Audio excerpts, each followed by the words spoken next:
Salut tout le monde et bienvenue dans ce nouveau tutoriel. Aujourd'hui nous allons voir comment bloquer le site de Speedtest. Donc suite à des demandes que j'ai eues, j'ai voulu faire cette petite vidéo pour vous montrer comment faire cela. Donc par exemple ici nous avons le site de Speedtest, voilà, et on aimerait bloquer ça. On a également IPSaya également qui ne teste pas le débit mais qui donne certaines informations sur notre, disons sur le fournisseur. Donc je ne vais pas trop aller dans les détails, je vais juste vous montrer comment bloquer le site de Speedtest. Et IPSaya, également, si vous avez aussi dans ce sens, vous pouvez utiliser cette méthode pour bloquer voilà, ces genres de sites. Du coup, là, ça dépendra des raisons pour laquelle vous voulez bloquer le site de Speedtest et autres. Donc là, moi, je vais juste vous montrer comment faire ça. Vous allez voir que c'est très simple. Bon, ce que nous allons faire, nous allons nous connecter sur notre routeur Mycotic. Voilà, donc je me connecte sur le routeur. Donc, une fois connecté sur Winbox, nous allons aller dans IP et puis Firewall. Donc dans Firewall, nous allons venir dans la partie adresse liste pour ajouter l'adresse de notre réseau. Donc ici, moi je mets IP LAN pour dire l'adresse IP de mon réseau local. Donc je mets l'adresse IP de mon réseau local 192.168.100.0/24.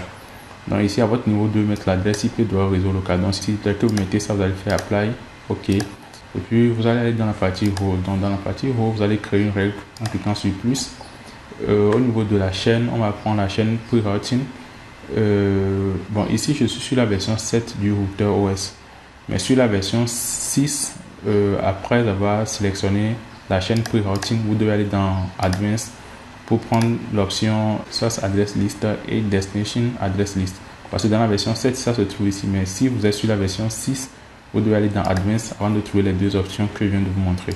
Bon, ici, comme je suis sur la version 7, là, au niveau de Source Address List, je viens ici, je prends IP LAN. Et puis au niveau de Destination Address List, je viens également ici, je prends IP LAN et je coche ici, c'est-à-dire différent. Ça veut dire différent de IP LAN, d'accord? Bon, j'ai déjà fait une autre vidéo dans laquelle j'ai expliqué comment tout ça marche. Puis vous allez aller dans Advanced. Et ici au niveau de Content, vous allez aller sur, vous devez juste taper le site de Speedtest. Donc mettez .speedtest.net. Et puis vous allez aller dans la partie Action. Dans Action, vous allez prendre Add Destination to Address List. C'est-à-dire nous allons ajouter l'adresse IP de destination disons, du site en question dans une adresse list. Là je mets Speedtest IP list par exemple. Bon, ici au niveau de thème mode, je vais mettre 24 2.00.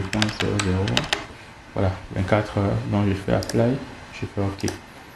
Voilà, là je viens de créer une règle pour l'adresse IP de Speedtest quand quelqu'un va essayer de se connecter à Speedtest.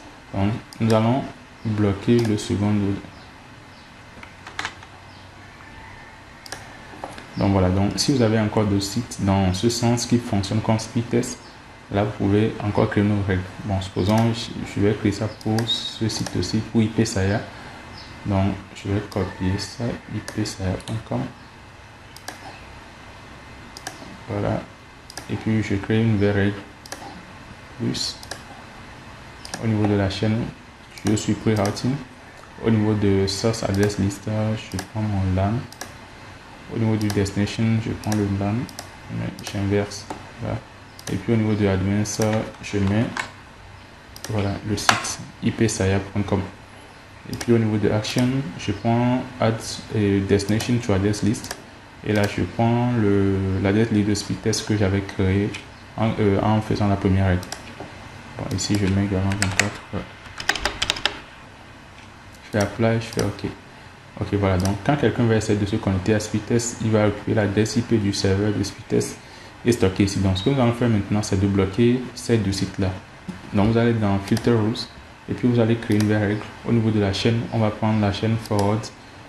Et puis ici, nous allons sélectionner l'adresse IP de destination. Donc, ici, vous allez venir dans Destination Address List. Bon, sur la version 6, vous devez trouver ça dans Advanced. D'accord, mais comme je suis sur la version 7, c'est dans Général. Ok, donc ici, je vais prendre Speedtest IP List. Et puis au niveau de Action, je vais faire Drop pour bloquer. Donc, je fais Apply, je fais OK. Bon, je peux également créer une règle de Output. Au niveau de la chaîne, je prends Output. Au niveau de Destination Address List, je prends toujours Speedtest IP List. Donc je vous rappelle également que sur la version 6, vous allez trouver ça dans Advanced List ici. Ok, puis dans Action, je fais Drop, je fais Apply, je fais OK. Ok, maintenant nous allons tester pour voir ce que ça va donner. Bon, là je vais fermer. Là je ferme les deux onglets. Bon, je vais également supprimer les connexions qui sont ici. Bon, ok, là nous allons tester. Voilà. Donc ici, par exemple, je vais review comme ça, vous allez voir comment ça va se passer. Je vais dans mon navigateur. Voilà, donc une fois que le client lance le site, speed test, bon, je vais lancer ça depuis Google. Donc une fois que le client essaie d'aller sur speed test, ce qu'il va faire premièrement, il va récupérer voilà l'adresse IP du serveur de speed test. Et ensuite, au niveau de, je vais agrandir pour vous, au niveau de filter rule, il va bloquer ça. Vous voyez qu'il est en train de bloquer des paquets ici. Voilà. Donc, voilà. Il n'arrive pas, disons, le client n'arrive pas à accéder aussi de speed test. Donc, je vais actualiser à nouveau. Vous allez voir que ça ne va pas marcher. Voilà. Donc, si on vient au niveau de RAW, on voit que ici, il a également voilà, capturé les paquets. Là, il a récupéré l'adresse IP. Et ici, il a bloqué le site en question. Donc je vais essayer avec le deuxième site qui est IP Saya. Bon, je vais passer par Google pour accéder également. Donc dès que je lance, voilà, il va également récupérer son adresse IP. Voilà. Et en même temps, il va bloquer le site. Donc si vous avez d'autres sites qui font pratiquement la même chose comme Speedtest et que vous voulez bloquer, donc vous pouvez appliquer ce qu'on vient de voir pour bloquer ces genres de sites. Voilà, donc c'est un peu tout. Là, je vais essayer de désactiver la règle que nous avons créée. Et puis, vous allez voir que dès que je désactive, voilà, le site va marcher. Voilà. Là, ça marche. Ceci va marcher aussi. Voilà. Ok, c'est tout pour la vidéo. N'hésitez pas à vous abonner sur la chaîne. On se dit à très bientôt pour une autre vidéo. Ciao.